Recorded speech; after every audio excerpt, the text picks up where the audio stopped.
வருடத்தில் 3 முக்கிய அமாவாசைகள் வருகின்றன. அதில் ஒன்றுதான் தை அமாவாசை. சூரியன் தை மாதத்தில் மகர ராசியில் சஞ்சரிக்கின்றார். அதாவது சனியின் வீடான மகரத்தில் அவரது தந்தையான சூரியன் பிரவேசிக்கின்றார். இதனால் சூரியனை பிதிர்காரகன் என்றும் சந்திரனை மாதுர்காரகன் என்றும் நம் முன்னோர்கள் கூறுகின்றனர்.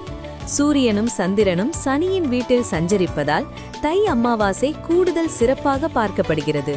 இதனை புண்ணிய காலம் என்று அழைக்கப்படுகிறது. முன்னோர்களை நினைத்து தர்ப்பணம் கொடுக்க வேண்டும்.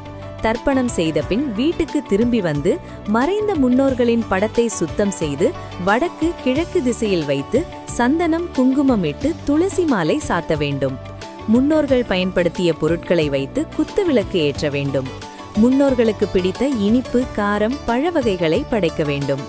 கோதுமை தவிடு அகத்திக்கீரை போன்றவற்றை முன்தினமே ஊற வைத்து பசுவிற்கு தானமாக வழங்கலாம். வீட்டில் ஏதாவது சுபகாரியங்கள் செய்வதாக இருந்தால் அதை தை அமாவாசையில் செய்யக்கூடாது, வேறொரு நாளில் செய்யலாம்.